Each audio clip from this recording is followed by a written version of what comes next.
এবার ইন্ডিগোর বিরুদ্ধে বড় পদক্ষেপ কেন্দ্রের, প্রায় অনেক কোটি টাকা জরিমানা সহ বেশ কিছু শাস্তি বেঁধে দিল কেন্দ্রীয় সরকার। গত ডিসেম্বরেই ইন্ডিগোর বিপর্যয় মানুষের জীবনে নিয়ে এসেছিল এক বড় ঝড়, আর সেই বিপর্যয়ের জেরে মানুষের কোটি কোটি টাকা ক্ষয়ক্ষতি হয়েছিল। তার জেরে এবার কেন্দ্রের পদক্ষেপ।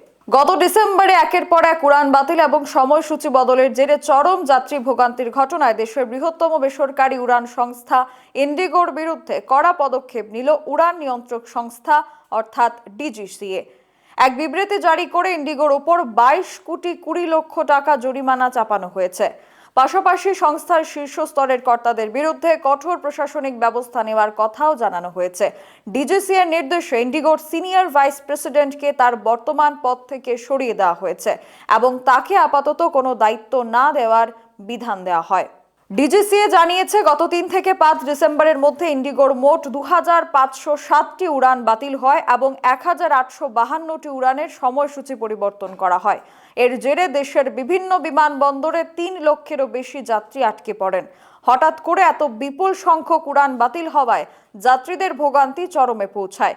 পরিস্থিতি সামাল দিতে শেষ পর্যন্ত কেন্দ্রীয় অসামরিক বিমান পরিবহন মন্ত্রকের নির্দেশে 4 সদস্যের একটি তদন্ত কমিটি গঠন করে ডিজিসিএ। তদন্তে ইন্ডিগোর একাধিক শীর্ষ কর্তার সঙ্গে কথা বলা হয়। সংস্থার নেটওয়ার্ক পরিকল্পনা, সফটওয়্যার ব্যবস্থাপনা, পাইলট এবং কেবিন ক্রুদের কাজের সময়সূচি খতিয়ে দেখা হয়। ডিজিসিএর রিপোর্টে উঠে এসেছে, এই বিপর্যয়ের নেপথ্যে মূলত পরিচালনাগত ত্রুটি এবং পরিকল্পনার ঘাটতি দায়ী।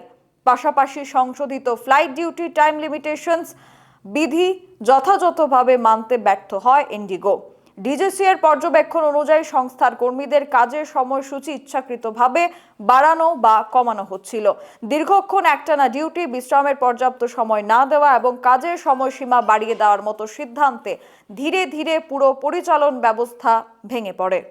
ইতিমধ্যেই ইন্ডিগোর বিরুদ্ধে কড়া পদক্ষেপ কেন্দ্রের, কিন্তু বহু মানুষের এখনো পর্যন্ত যে টিকিটে তাদের রিফান্ড তারা চাইছিল, সেটা কিন্তু এখনো পর্যন্ত অনেকের অ্যাকাউন্টেই ঢোকেনি, এমনটাও বেশ কিছু অভিযোগ রয়েছে।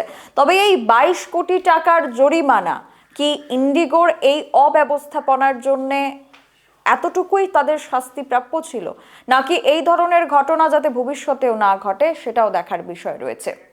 এখনকার মতো স্পেশাল রিপোর্ট থেকে বিদায় নিচ্ছি। পরবর্তী খবরাখবরের জন্য চোখ রাখুন সোশ্যাল বাংলায়। নমস্কার।